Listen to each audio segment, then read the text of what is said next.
தமிழ் பேசும் அனைத்து தமிழ் உள்ளவங்களுக்கும் வணக்கம். எல்லாரும் எப்படி இருக்கீங்க? எல்லாரும் நல்லா இருப்பீங்கன்னு நினைக்கிறேன். ஸோ இன்னைக்கு வீடியோவில் பார்த்தீங்கன்னா, நான் ஒரு ட்ராவல் எக்ஸ்பீரியன்ஸ் தான் உங்ககிட்ட சொல்ல போகிறேன். லாஸ்ட் வீடியோவில் பார்த்தீங்கன்னா, ஒரு வீடியோவில் பாண்டிச்சேரி டு திருச்செந்தூர் பற்றி நான் உங்களுக்கு சொல்லியிருந்தேன். ஸோ இப்போ நான் என்ன சொல்ல போகிறேன்னா, நான் இன்னைக்கு பாண்டிச்சேரி டு மகாபலிபுரம் போயிட்டு வந்தேன். ஸோ அதோட எக்ஸ்பீரியன்ஸ் உங்ககிட்ட நான் ஷேர் பண்ண போகிறேன். ஸோ சம் அதர் ஃபோட்டோஸ் அப்புறம் சின்ன சின்ன வீடியோஸ் நான் உங்களுக்கு ஷேர் பண்ண போகிறேன். ஸோ வீடியோ கண்டிப்பாக உங்களுக்கு ஹெல்ப்ஃபுல்லாக இருக்கும். ஸோ இப்போ பாண்டிச்சேரியிலேருந்து மகாபலிபுரம் போகிறாங்க அப்படின்னா ஒன் டே ட்ரிப் தான். ஒன் டே காலையில் நீங்கள் ஒரு 8 மணிக்கு கிளம்புனீங்கன்னா ஈவினிங்குள்ளே நீங்கள் 6 o'clock வந்துடலாம். ஸோ அதுக்கேற்ற மாதிரி தான் நான் பிளான் பண்ணிட்டு போனேன். பட்ஜெட் என்ன ஆகும் அப்படின்னு சொல்லிட்டு நான் கடைசியாக சொல்கிறேன். ஸோ வாங்க வீடியோக்குள்ளே போகலாம். ஸோ ஃபஸ்ட்டு நான் நைட்டே பிளான் பண்ணியாச்சு. ஸோ காலையில் இந்த மாதிரி கிளம்புறோம் அப்படின்னு சொல்லிட்டு காலையில் ஒரு 6 o'clock நாங்கள் எழுந்தோம். குளிச்சுட்டு எல்லாம் ரெடி ஆகிட்டு பஸ் ஸ்டாண்டுக்கு நாங்கள் கரெக்டாக ஒரு 7:30 அந்த மாதிரி நாங்கள் கிளம்பிட்டோம். 7:30க்கு நாங்கள் ஒரு ஏசி பஸ்ஸில் ஏறணும். ஏசி பஸ்ஸில் பார்த்தீங்கன்னா 125 rupees கேட்டாங்க 3 பர்சனுக்கு. ஓகேங்களா, நான் என்னுடைய மதர் என்னோட சிஸ்டர் நாங்கள் 3 பேரும் தான் போனோம். ஸோ அப்போ கிட்டத்தட்ட ட்ராவலிங் ஜேர்னி பார்த்தீங்கன்னா ஒரு 2 hours 20 minutes அந்த மாதிரி போச்சு. பட் ஆனால் ஈசிஆரில் போகிறது ரொம்பவே டஃப்பாக இருந்துச்சு. பஸ்ஸும் அந்த அளவுக்கு ஒரு குவாலிட்டியான ஒரு பஸ்ஸுன்னு சொல்ல முடியாது. ஏசி பஸ் ஏசி கூலிங்கே வரல, காற்று தான், ஜஸ்ட்டு காற்று தான் வந்தது. ஏசி பஸ்ஸுன்னு பேர் தானே தவிர மற்றபடி வேறு ஒன்றுமே இல்லை அதில். பட் அது மட்டும் இல்லாமல் ஈசிஆரில் இப்போ பார்த்தீங்கன்னா ரோடு போட்டுட்ருக்காங்க.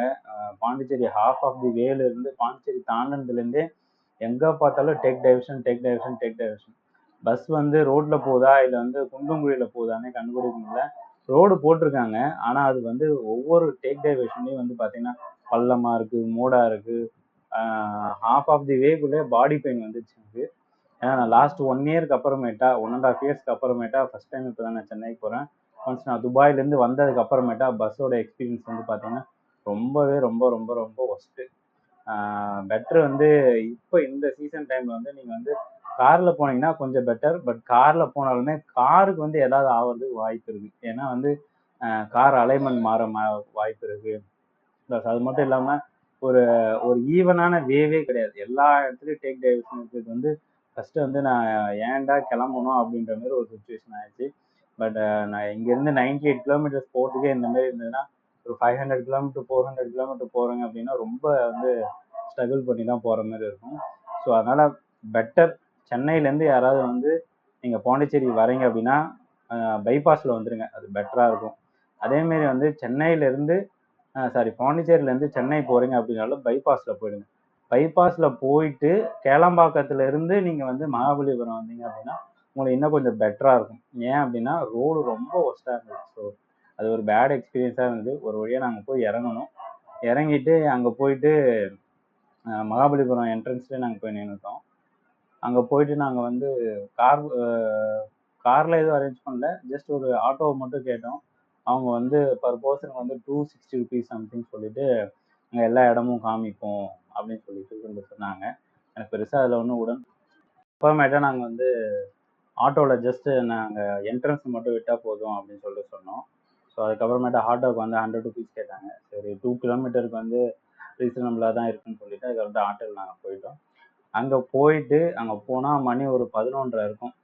நாங்கள் 8 மணிக்கு ஏறினோம். ஒரு 10:50 அந்த மாதிரி ஆயிடுச்சு. நாங்கள் அங்கேருந்து ஆட்டோ பிடிச்சிட்டு அந்த இடத்துக்கு போகிறதுக்கு ஒரு கரெக்டாக ஒரு 10 மணி 11:30 ஆயிடுச்சு. அதுக்கப்புறமேட்டா எல்லோரும் கொஞ்சம் டயர்டாக இருந்தோம். அப்புறம் போயிட்டு ரெஸ்ட் ரூம் போயிட்டு அதுக்கப்புறமேட்டா நாங்கள் கோலி சோடா வாங்கி கொடுத்துட்டு அம்மா சாப்பிடணும்னு சொல்லி சொன்னாங்க. அதுக்கப்புறமேட்டா அங்கேயே மாமல்லபுரம் பவன் சொல்லிட்டு ஒன்று இருந்துச்சு, அங்கே போய் சாப்பிட்டோம். ரொம்ப ரீசனபிளும் கிடையாது சொல்ல முடியாது, ரொம்ப டேஸ்ட்டாக இருக்குன்னு சொல்ல முடியாது. பசிக்கு சாப்பிட்டோம். நான் எப்பயுமே வெளியில் எங்கே போனாலும் தயிர் சாதம் தான் சாப்பிடுவேன். ஏன்னா பாடி ஹீட்டை கண்ட்ரோல் பண்ணும். அவ்வளோ சீக்கிரம் டீஹைட்ரேட் ஆக மாட்டோம். ஸோ அதனால் தயிர் சாதமும் அதுக்கப்புறமேட்டா சப்பாத்தி, அதுக்கப்புறமேட்டா ஒரு மீல்ஸ் அந்த மாதிரி நாங்கள் வாங்கிக்கிட்டோம். ஸோ அதுக்கப்புறமேட்டா நாங்கள் சாப்பிட்டுட்டு மறுபடியும் நாங்கள் எக்ஸ்ப்ளோர் பண்ண ஆரம்பித்தோம். ஸோ ஃபஸ்ட்டு அங்கே போயிட்டு ஃபஸ்ட்டு நாங்கள் அந்த யானை இருக்கிற ஸ்பாட்டுக்கு நாங்கள் போனோம். அதாவது அந்த ஒரே ஸ்டோனில் 2 யானை சிற்பம் மாதிரி வச்சுருப்பாங்க. ஸோ அந்த இடம் போனோம். அந்த இடம் போயிட்டு கொஞ்சம் நேரத்துக்குள்ளே கொஞ்சம் டயர்ட் ஆகிட்டோம். அதுக்கப்புறமேட்டா நாங்கள் போயிட்டு ஜூஸ் குடிச்சிட்டு அதுக்கப்புறமேட்டா சாப்பிட்டோம். சாப்பிட்டதுக்கப்புறமேட்டா நாங்கள் வந்து நடக்க ஆரம்பித்தோம். சரியான வெயிட் இருந்தாலும் பரவாயில்லன்னு சொல்லிட்டு ஒரு வேப்ப மரத்துக்கு அடியிலையும் உட்காந்து ரிலாக்ஸ் ஆகிட்டு கொஞ்சம் கொஞ்சமாக நகர்ந்து கொஞ்சம் கொஞ்சமாக போய் நாங்கள் வந்து ஒவ்வொரு இடத்தையும் நாங்கள் பார்த்தோம். ஸோ அந்த இடத்துல ஒரு மலை கொஞ்சம் கொஞ்சமாக ஹைட்டாக போயிட்டு அது வந்து கொஞ்சம் கொஞ்சமாக கீழே இறங்கணும். ஸோ அந்த இடத்துல நாங்கள் லைட் ஹவுஸ் போய் பார்த்தோம். லைட் ஹவுஸ் ஃபஸ்ட் டைம் நான் ஏறி பார்த்தேன். வேறு level experience. So light house வந்து நான் இதுக்கு முன்னாடி ஒரு லைட் ஹவுஸில் வந்து நான் ஒர்க்கே பண்ணியிருக்கேன். பட் ஆனால் அது வந்து லைட் ஹவுஸ் கிடையாது, அது ஜஸ்ட் ஒரு டவர். ஸோ நான் வந்து துபாயில் இருக்கும்போது துபாயிலேருந்து ரசல் கைமா வந்து பார்த்தீங்கன்னா அல்வாதி டவர்னு சொல்லிட்டு ஒன்று இருக்கும். ஸோ நான் அந்த இடத்துல வந்து பார்த்தீங்கன்னா தினமும் 55 ஸ்டெப்ஸ் வந்து மேலே ஏறும், 55 ஸ்டெப்ஸ் வந்து கீழே இறங்கும். ஏன்னா வந்து அது ஆல்ரெடி ஒரு ஹைட்டான பிளேஸில் தான் இருக்கும். ஸோ அந்த ஹைட்டான பிளேஸ்லேருந்து 55 ஃபீட் வந்து ஹைட்டில் இருக்கும். பட் ஆனால் இது வந்து பார்த்தீங்கன்னா ஆல்ரெடி ஒரு பெரிய மலை குன்றில் இருக்குது. அந்த குன்றிலேருந்து பார்த்தீங்கன்னா எப்படி பார்த்தாலும் ஒரு 120 ஃபீட் கிட்ட இருக்கும். ஸோ நாங்கள் அது மேலே ஏறி போயிட்டு ஒரு ப்ராப்பரான ஒரு கலங்கரை விளக்கம் எப்படி இருக்கும் அப்படின்றது வந்து ஃபுல்லாக செக் பண்ணி பார்த்தோம். ஃபுல்லாக செக் பண்ணி பார்த்துட்டு அதுக்கப்புறமேட்டா அந்த சின்ன ரவுண்டில் நாங்கள் இருந்து பார்த்தோம். வேறு லெவல் எக்ஸ்பீரியன்ஸ் இருந்தது. ஸோ 10 ருபீஸ்க்கு ஒர்த்தான ஒரு இது. அதுக்கப்புறமேட்டா வந்து இறங்கிட்டு அதுக்கப்புறமேட்டா நாங்கள் வந்து அந்த இடத்த விட்டு நாங்கள் வெளியே வந்தோம். ஸோ வெளியே வந்துட்டு அதுக்கப்புறமேட்டா வந்து ஈஸ்வர் டெம்பிளுக்கு நாங்கள் போனோம். அங்கே போனால் ஒன்றும் பெருசாக சொல்கிற அளவுக்கு ஒன்றும் இல்லை. பட் ஆனால் நல்லா இருந்துச்சு.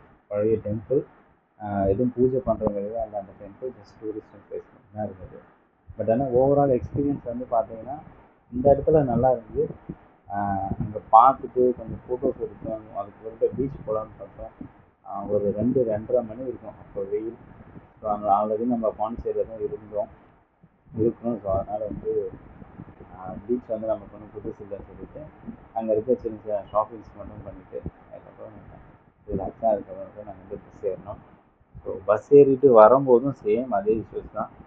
ஸோ என்னை பொறுத்த வரைக்கும் நீங்கள் வந்து ஈசிஆரில் போய் மகாபலிபுரம் போகிறத விட பைபாஸ் வழியாக நீங்கள் கேளம்பாக்கம் போயிட்டு கேளம்பாக்கத்துலேருந்து நீங்கள் வந்து மகாபலிபுரம் போனீங்கன்னா சேஃப். ஏன்னா வந்து ஓட்டிட்டு போகிற டிரைவர்ஸும் வந்து சரியாக ஓட்ட மாட்டுறாங்க. அதுக்கேற்ற மாதிரியே வந்து பார்த்தீங்கன்னா ரோடும் சரியில்லை. ஒரு கம்ஃபர்டபுளான ஒரு ட்ராவலே இல்லை. மெயினாக வந்து நம்ம எங்கே போகிறோம்னாலும் அந்த ஜேர்னி வந்து கரெக்டாக இருந்தால் தான் நம்ம போய் பார்க்குற இடம் கொஞ்சம் நம்ம ரிலாக்ஸாக கம்ஃபர்டபுளாக நம்ம போய் பார்க்க முடியும். அதேமாதிரி வந்து மகாபலிபுரம் வந்து நீங்கள் போகிறீங்க அப்படின்னா காலையிலே போனீங்கன்னா உங்களுக்கு இன்னும் கொஞ்சம் சூப்பராக இருக்கும். நாங்கள் வந்து காலையில் போக முடியல. பட் நாங்கள் மதியம் போனதுனால கொஞ்சம் வெயில் இருந்தது. பட் ஆனால் நாங்கள் ரிலாக்ஸாக உட்காந்து தான் போய் பார்த்தோம். ஓவரால் எக்ஸ்பீரியன்ஸ் வந்து பார்த்தீங்கன்னா மகாபலிபுரம் வந்து ரொம்பவே சூப்பராக தான் இருந்துச்சு. பட் ஆனால் இந்த ட்ராவல் எக்ஸ்பீரியன்ஸை தவிர்த்து ஸோ ஓவராலாக எங்களுக்கு எவ்வளோ எக்ஸ்பென்ஸ் ஆச்சு அப்படின்னா பஸ்ஸுக்கு வந்து ஒரு ஆளுக்கு வந்து 125, 3 பேருக்கு நீங்களே கால்குலேட் பண்ணிக்கோங்க. ப்ளஸ் வந்து நாங்கள் வந்து 40 ருபீஸ் கொடுத்தோம் ஒவ்வொரு ஆளுக்கும் வந்து எல்லா இடத்தையும் சுற்றி பார்க்குறதுக்கு. மியூசியம் அதெல்லாம் நாங்கள் போய் பார்க்கல. ஏன்னா வந்து ஒன்றும் பெருசாக இருக்க போகிறது இல்லைன்னு நான் ஆல்ரெடி பார்த்துருக்கேன். அதனால் வந்து நான் போய் பார்க்கல. ஸோ அதுக்கப்புறமேட்டா நாங்கள் வந்து இந்த 2 இடம் மட்டும் வந்து கவர் பண்ணிவிட்டு கிளம்பிட்டோம். ஸோ அதிலே வந்து பார்த்திங்கன்னா அந்த மலை இருக்கிற இடத்துல நம்ம போய் பார்க்குறதுக்கு வந்து 40 ருபீஸ் இந்தியன்ஸ் மட்டும். அதுவே வந்து அதர் கண்ட்ரி பீப்புளாக இருந்தாங்கன்னா பார்த்தீங்கன்னா அவங்களுக்கு வந்து 600 ருபீஸ் வந்து சார்ஜ் பண்ணுறாங்க. ஏன் அப்படின்னா வந்து அதர் கண்ட்ரி ப்ரைஸுக்கும் நம்மளோட இந்தியா ப்ரைஸ் வந்து ரொம்ப லெஸ். ஸோ அதனால் வந்து ஒரு ப்ராஃபிட்டபுளாக இருக்குன்னு சொல்லிட்டு இதுதான் நான் ஃபஸ்ட் டைம் இந்த மாதிரி வந்து அதர் கண்ட்ரி பீப்புள் வந்து நம்ம டூரிசம் பார்க்கறதுக்கு வந்து எக்ஸ்பென்சிவாக அவங்க பார்க்குறாங்க. நமக்கு வந்து 600 ருபீஸ்ன்றது ஒரு எக்ஸ்பென்சிவ். பட் ஆனால் அவங்களுக்கு வந்து எக்ஸ்பென்சிவ் கிடையாது. இது வந்து ஃபஸ்ட் டைம் எனக்கு ஒரு அனுபவமாக இருந்தது. பட் ஆனால் பெரும்பாலும் நிறைய ஃபாரினர்ஸ் ஒன்றும் இல்லை. ஓரளவுக்கான ஃபாரினர்ஸ் தான் இருந்தாங்க. அந்த அளவுக்கு ஒன்றும் பெருசாக நாங்கள் போய் பார்க்கல. பீச்லேயும் ஒன்றும் அந்தளவுக்கு பெரிய கூட்டம் இல்லை. சம்மருன்றதுனால அது மேபி வின்டர் டைமில் கூட்டம் அதிகமாக வர வாய்ப்பு இருக்குது. ஸ்கூல் லீவ் விட்டுருக்காங்க, இருந்தாலுமே பெரிய கூட்டம் இல்லை. பட் ஆனால் நிறைய ரூம்ஸ் அவைலபிள் அங்கே நிறைய இருந்துச்சு. நாங்கள் போய் பார்த்தோம். ஸ்டே பண்ணுறவங்களுக்கு வந்து கம்மியான பட்ஜெட்டில் ரூம் கிடைக்கும். நாங்கள் வந்து பஸ் டிக்கெட்டு, அதுக்கப்புறமேட்டா ஆட்டோ, ப்ளஸ் வந்து லன்ச்சு, அதுக்கப்புறமேட்டா வந்து ரிட்டன் பஸ்ஸு, இதெல்லாம் வந்து சேர்த்து 2380 ருபீஸ் டோட்டலாக வந்து எங்களுக்கு வந்து செலவாச்சு. ஒரு 2000 பட்ஜெட்டில் நீங்கள் வந்து போயிட்டு வந்தீங்க அப்படின்னா வந்து மகாபலிபுரம் வந்து நல்லாயிருக்கும். பட் ஆனால் வந்து காரில் போனீங்கன்னா இன்னும் சேஃபாக இருக்கும். ஏன்னா சுத்தமாக ஈஸியாக இருக்குது சரியில்லை.